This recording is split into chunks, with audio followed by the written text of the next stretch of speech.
श्री गुरु चरण सरोज रज निज मन मुकुर सुधारी। बरनौ रघुवर विमल यश जोदायक फलचारी। तुलसीदास जी के पद कमल बारंबार मनाए।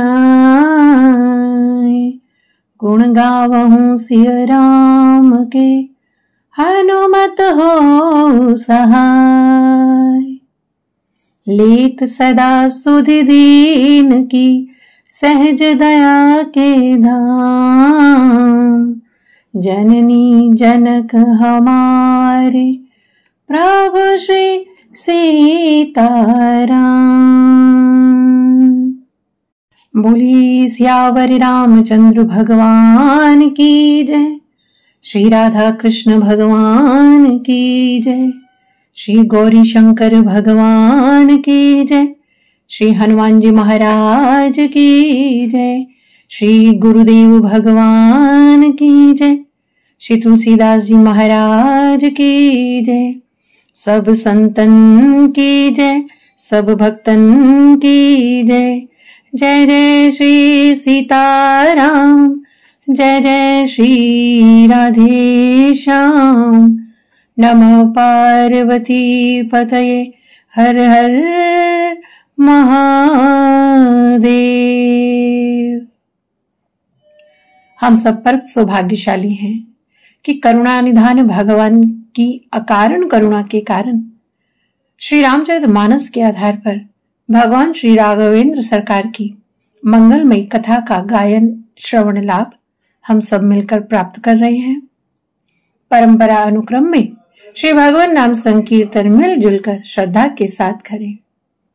श्री राम जय राम, जय जय राम। श्री राम जय राम, जय जय राम। श्री राम जय राम, जय जय राम। श्री राम जय राम, जय जय राम। श्री राम जय राम, जय जय राम। श्री राम जय राम, जय जय राम। श्री राम जय राम, जय जय राम। श्री राम जय राम, जय जय राम। श्री राम जय राम, जय जय राम। श्री राम जय राम, जय जय राम। जय जय श्री सीताराम, जय जय श्री राधे श्याम। नमः पार्वती पतये, हर हर महादेव। श्री राम कथा भाग 9 में हमने अभी तक श्रवण किया कि बीते संबत 87 तरी समाधि शंभु अविनाशी कि 87,000 वर्ष के बाद अविनाशी शिव समाधि से जागते हैं। आइए इसी प्रसंग को आगे बढ़ाते हुए आज की कथा में प्रवेश करते हैं। राम राम शिव सुमिरन लागे, जाने सती जगत पति जागे। जाई शंभु पद बंदन कीना, सन्मुख शंकर आसन दीना। शंकर जी जब समाधि से जागे तो क्या करने लगे? शंकर जी जैसे ही समाधि से जागे तो शंकर जी ने कहा राम राम। देखो, समाधि में भी राम राम और समाधि से जागे तो भी राम राम। मानो भोलेनाथ हमें ये संदेश देते हैं कि ये संसार तो दुखालय है, सुख केवल हरि भजन में है। शिवजी राम नाम स्मरण करने लगे। तब जैसे ही सती जी ने सुना राम नाम की गूंज सती जी के कानों में पड़ी तो सती जी समझ गईं कि मेरे भोलेनाथ समाधि से जाग गए हैं। तो उन्होंने शिव जी के चरणों में जाकर प्रणाम किया। तब शिव जी ने उन्हें अपने सामने आसन दिया।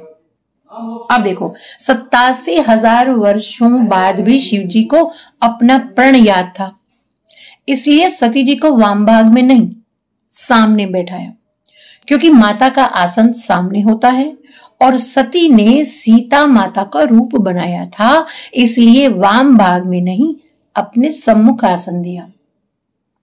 और फिर भोलेनाथ जी ने क्या किया? लगे कहन हरि कथा रसाला, दक्ष प्रजेश भय ते काला। जब शंकर जी भगवान की रसीली कथा कहने लगे, उसी समय घटना घटी। क्या घटना घटी? कि ब्रह्मा जी ने दक्ष को सब प्रकार से योग्य समझकर प्रजापतियों का स्वामी बनाया।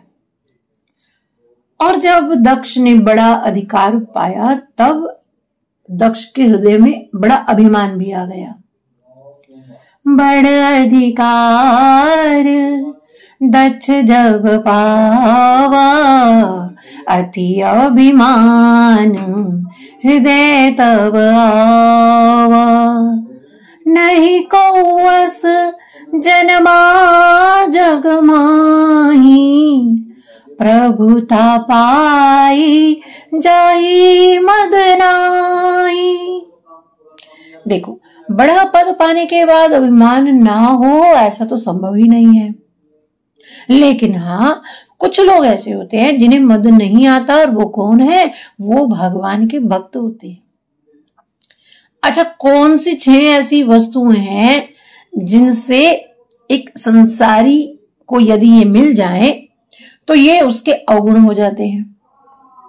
क्यों अवगुण क्यों हो जाते हैं? क्योंकि इन वस्तुओं से अभिमान बढ़ता है। और यदि किसी भक्त को ये 6 वस्तुएं मिल जाए तो ये उसके लिए अवगुण नहीं बल्कि गुण बन जाती हैं। क्यों? क्योंकि भक्त को कभी अभिमान ही नहीं होता, क्योंकि भक्त विनम्र होता है। अच्छा, और वो 6 वस्तुएं कौन सी हैं? विद्या, तप, धन, ताकत, युवानी और उच्च कुल। तो दक्ष को क्या अभिमान हो गया? बड़ अधिकार दक्ष जब पावा, अति अभिमान हृदय तब आवा। तो जैसे ही ब्रह्मा जी ने दक्ष को प्रजापतियों का स्वामी बनाया, तब दक्ष सब मुनियों को बुलाकर बड़ा भारी यज्ञ करने लगा। उसने आदर सहित सब देवताओं को न्योता दिया, परंतु शिव जी को नहीं दिया। महादेव जी के अपमान को अपना अपमान समझकर विष्णु जी और ब्रह्मा जी भी उसके यज्ञ में नहीं गए। क्यों? क्योंकि ये तीनों देव एक ही हैं। जहां महादेव नहीं वहां ये दोनों भी नहीं। तो जब शंकर जी सती जी को कथा सुना रहे थे, उसी समय क्या घटना घटी थी? उसी समय सब देवता अपने अपने विमानों पर जा रहे थे।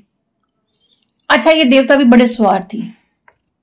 उन्हें अच्छी तरह से मालूम है कि शिव जी को नहीं बुलाया, तो जानबूझकर विमान कैलाश के ऊपर से लेकर जा रहे हैं।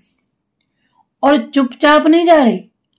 आकाश में अनेक सुंदर विमानों पर देवांगनाएं सुंदर गान करती हुई जा रही हैं, नृत्य करती हुई जा रही हैं। सती जी ने ही जैसे देखा तो अपने स्वामी से पूछा कि प्रभु, ये सब कहां जा रहे हैं? तो शिव जी ने कहा कि तुम्हारे पिताजी बहुत बड़ा यज्ञ करवा रहे हैं, वहीं सब जा रहे हैं। अब सती के मन में पति के द्वारा त्यागे जाने का दुख तो था ही, इसलिए मन में विचार किया कि चलो इसी बहाने 2-4 दिन अपनी मां के घर जाऊंगी तो मन थोड़ा हल्का हो जाएगा। और तब सती मैया शिव जी से कहती हैं, पिता भवन उत्सव परम, जो प्रभु आया सुहोई, तो मैं जाऊं कृपायतन, सादर देखन सोई। तो सती जी भगवान भोलेनाथ से कहती हैं, हे कृपा निधान, पिताजी के घर बड़ा उत्सव है, यदि आपकी आज्ञा हो तो मैं जाऊं। तब भोलेनाथ जी कहते हैं, कहे उनीक मोरे मन भावा, यह अनुचित नहीं नेवत पठावा।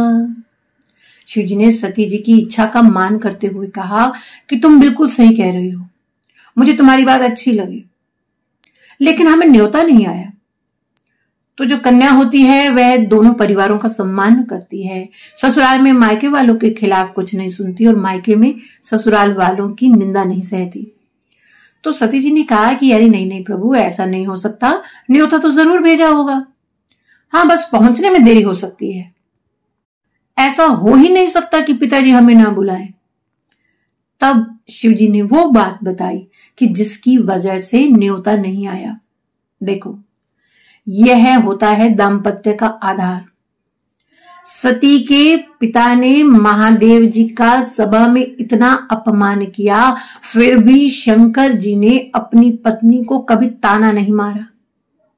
जब बात से बात निकली तो प्रभु ने उस बात का जिक्र किया।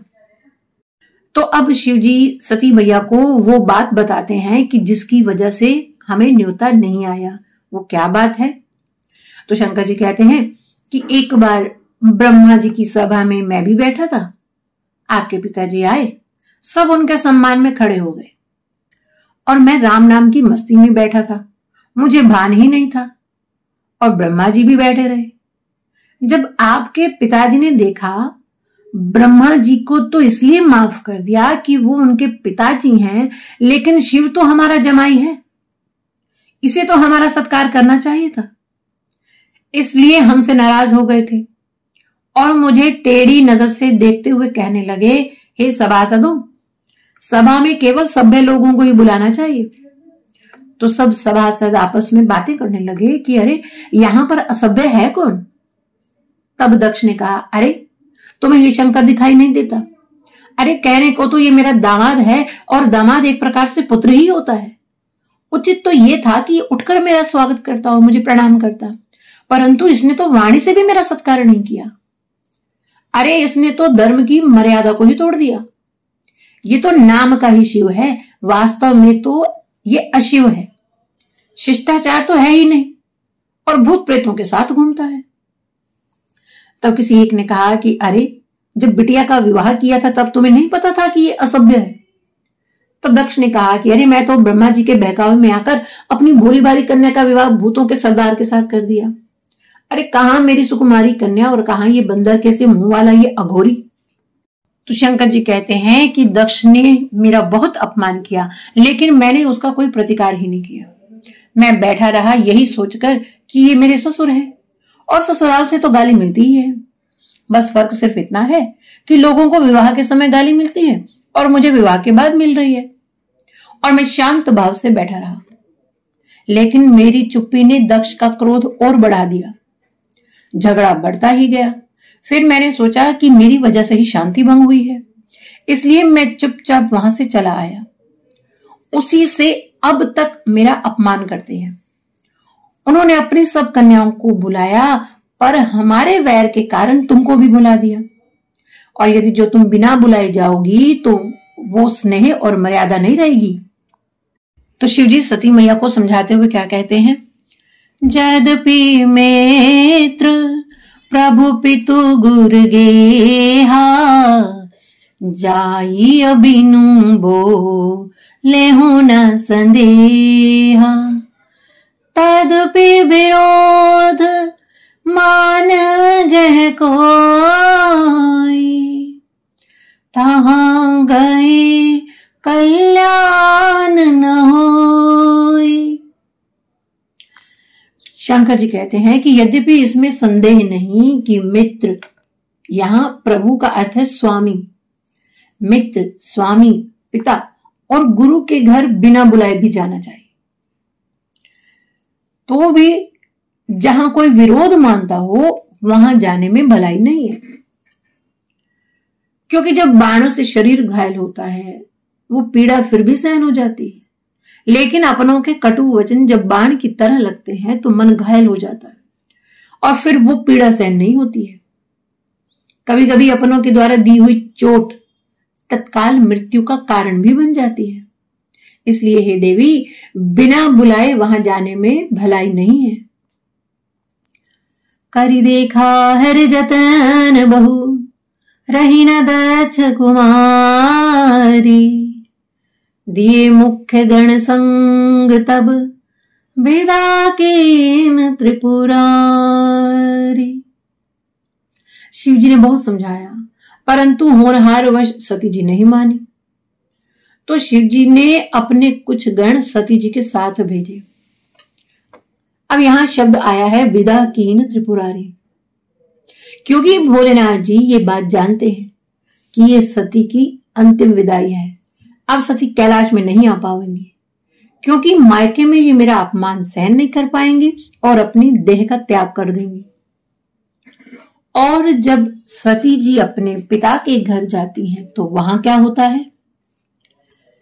पिता भवन जब गई भवानी, दक्ष त्रास काहू न सनमानी।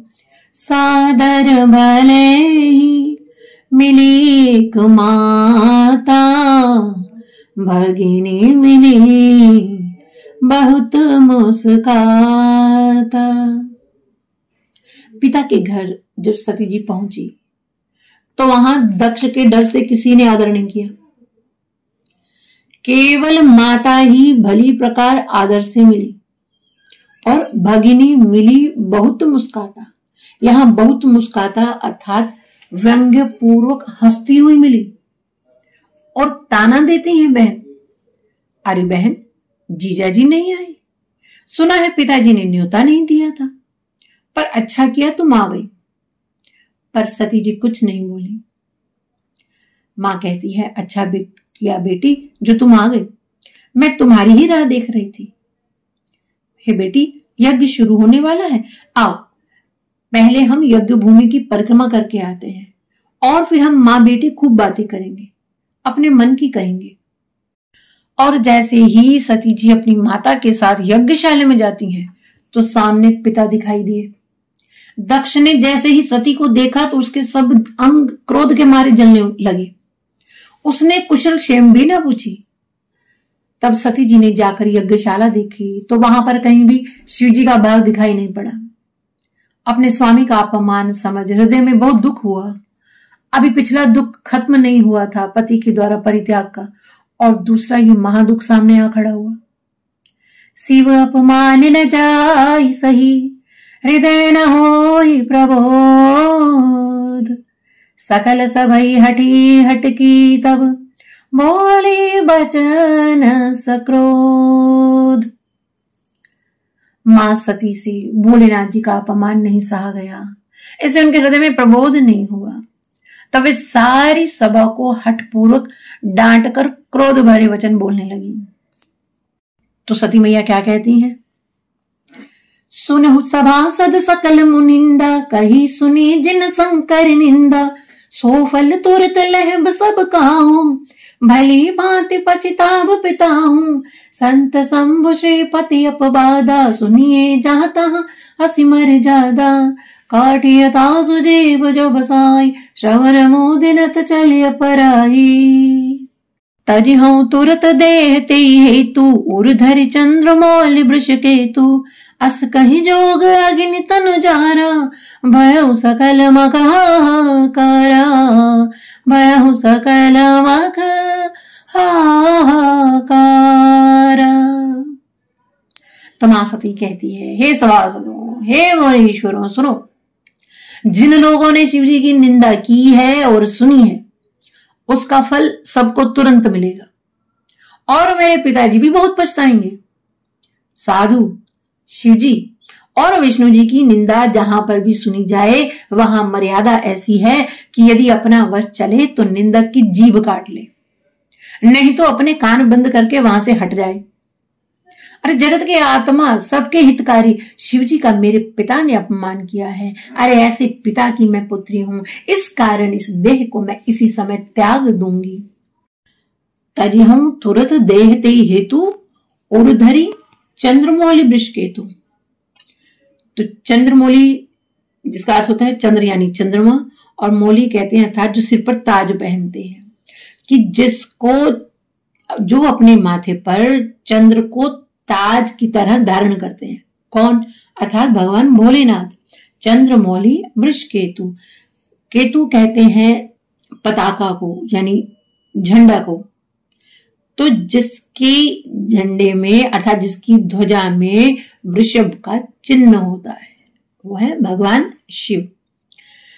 तो ऐसा कहकर कि मैं तुरंत अपना ये देह त्याग दूंगी, क्योंकि मैं ऐसे पिता की पुत्री हूं जिन्होंने मेरे भगवान भोलेनाथ जी का अपमान किया है, इसलिए मैं अपने इस तन का परित्याग कर दूंगी, क्योंकि ऐसा तन मेरे पिता के द्वारा यह तन मुझे मिला है।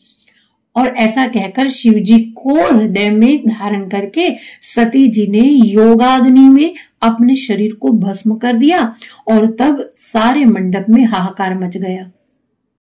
समाचार सब शंकर पाए, वीरभद्र कर कोप पठाए, जग विध्वंस जाई तिन कीना, सकल सुरन विधिवत फल दीना।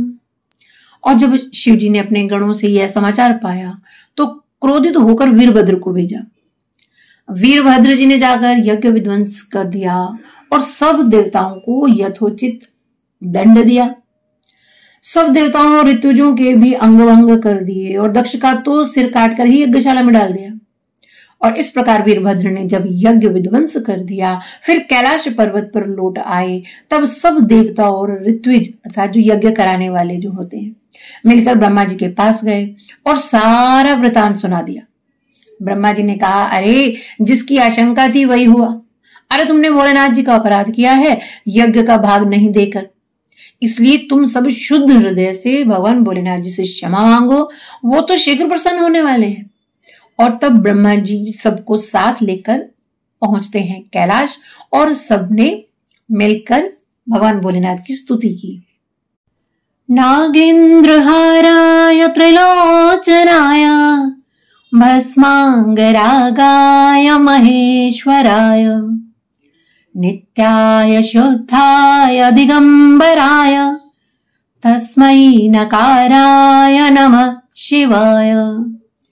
मंदाकिनी सलिल चंदन चर्चिताय, नंदीश्वर प्रमथनाथ महेश्वराय, मंदार पुष्प बहुपुष्प सुपूजिताय, तस्मै मकाराय नमः शिवाय। शिवाय गौरी वदनाब्ज वृंद, सूर्याय दक्षाध्वरनाशकाय, श्रीनीलकंठाय वृषध्वजाय, तस्मै शिखाराय नमः शिवाय।